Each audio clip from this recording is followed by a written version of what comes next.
Let me read to you a passage from the 4th chapter of St. Matthew's Gospel, verses 1 to 11. It's the Gospel for the first Sunday of Lent, Year B. St. Matthew writes, Jesus was then led by the Spirit into the desert to be tempted by the devil.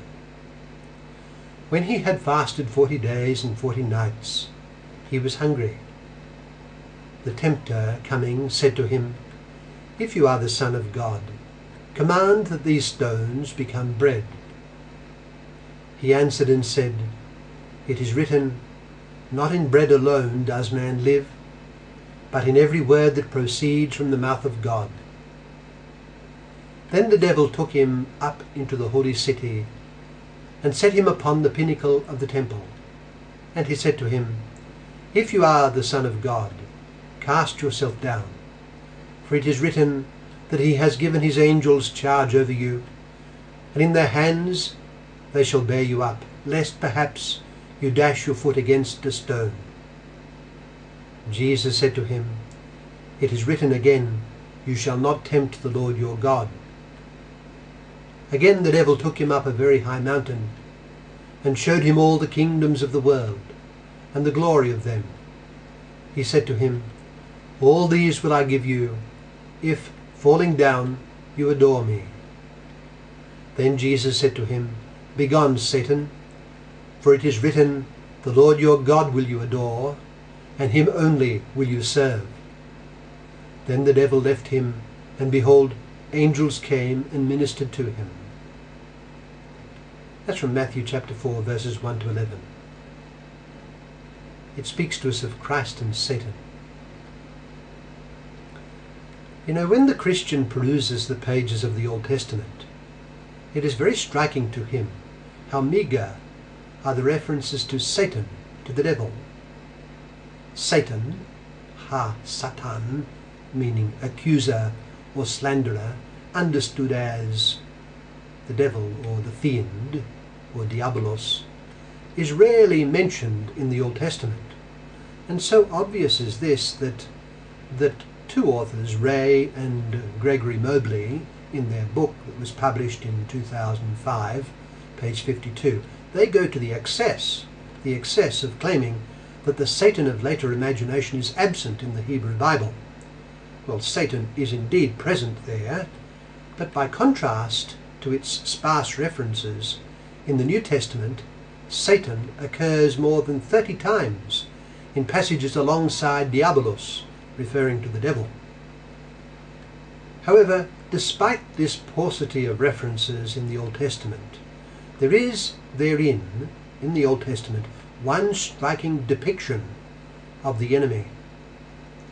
Although the Satan who is occasionally mentioned in the Old Testament is not formally identified with the serpent of the beginning of Genesis, it is plain that the two are the same.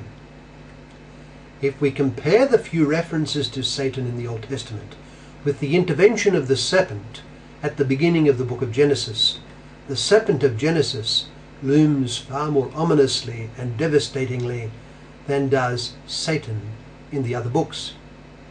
The serpent of Genesis represents, it seems to me, a great development in the Old Testament revelation about the devil. The inspired compiler of this second account of creation, chapters 2 and 3 of Genesis, places the action and words of the serpent at the beginning of the whole story of God and his people. It occurs at the beginning. His action in tempting man to rebel against God is shown as a fundamental factor in the appearance of evil in the world. All was well till the serpent spoke. While Satan, in, say, the book of Job, speaks to God in slanderous fashion about Job the just man, in Genesis the serpent is not in the presence of God at all. It is about God that he lies when he talks to the woman. He tempts her to be another god, like gods, and tempts her to disobey him. He is God's enemy and does not acknowledge his lordship. He draws the woman, and through her the man, into his own stand against God. And in doing so he subtly enters their life as master. His defeat is soon announced, but the whole scene is a remarkable teaching. The serpent approached and won a signal victory. Eons pass, and another beginning is launched. It will be a new creation, and there in the wilderness stands a new man. While in the garden the man and the woman had been surrounded with plenty, this new man has been fasting and was now starving. The tempter again appears on the scene, and once again his function is to tempt away from God. In our passage today from St. Matthew, he is the diabolos, the devil, and is addressed by Christ as Satan. Mark in his Gospel tells us that Christ was tempted by Satan, Satana. Luke's account refers to him as the devil and to Christ addressing him with the name of Satan. Because of the manifest parallel between the two, the historical fact of the temptations of Christ before the commencement of his public ministry seems to me to confirm the fact of the temptation of our first parents in the beginning, quite apart from the fact that the account of both is inspired by God.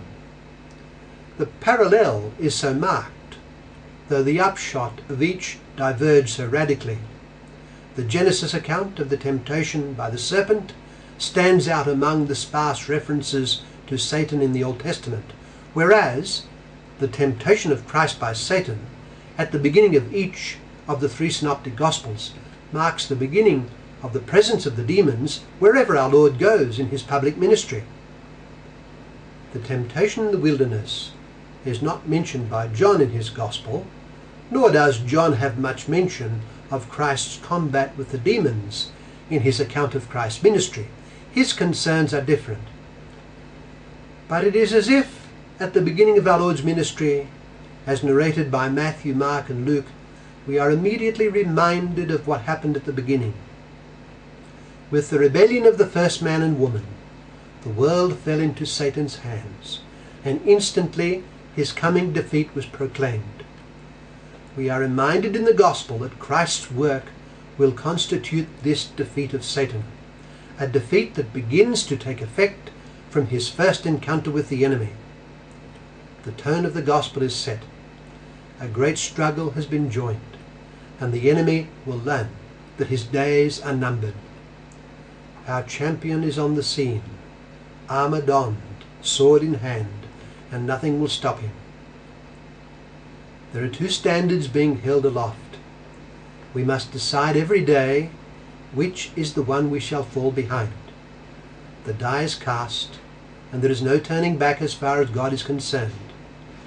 His will be the victory, and Satan's will be the defeat. How strange that we continue to hold on to sin and temptation.